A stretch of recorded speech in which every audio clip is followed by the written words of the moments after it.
Well, I have to say, from the people I've been talking to, it's sounding pretty pessimistic whether a deal can be reached at this summit. The gulf between the positions is just so wide. The biggest gulf is on the two headline issues of the size of the fund and the split between loan and grants, and then also the governance of the fund. The so-called Frugal Four countries, the Netherlands, Austria, Sweden, and Denmark, are uncomfortable with the proportion of grants in this package. It would be 500 billion of the total 750 billion.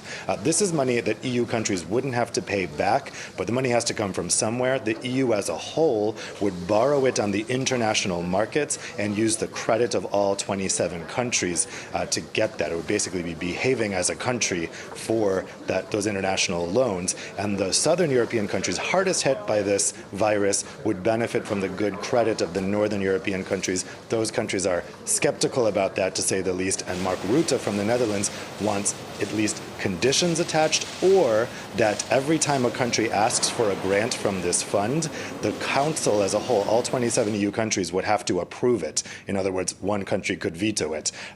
Other EU leaders are saying that's absolutely unworkable, so we'll see what happens. But Mark Rutte of the Netherlands is the key one to watch today. OK, now this, of course, is the first time EU leaders have met face-to-face, isn't it, since the coronavirus outbreak began. What measures have been put in place to keep everyone safe?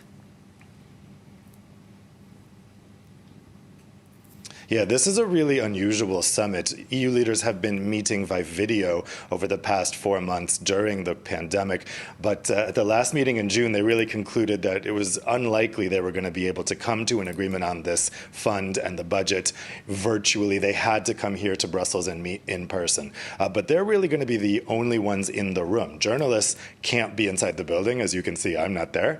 And also their delegations can't come with them. Normally, these people come with teams of 20 people, but right now they're being limited to about 3 people. They're using an extra large room that's normally used for giant summits, let's say with the African Union. They're using that so they can have this large amount of space in between them.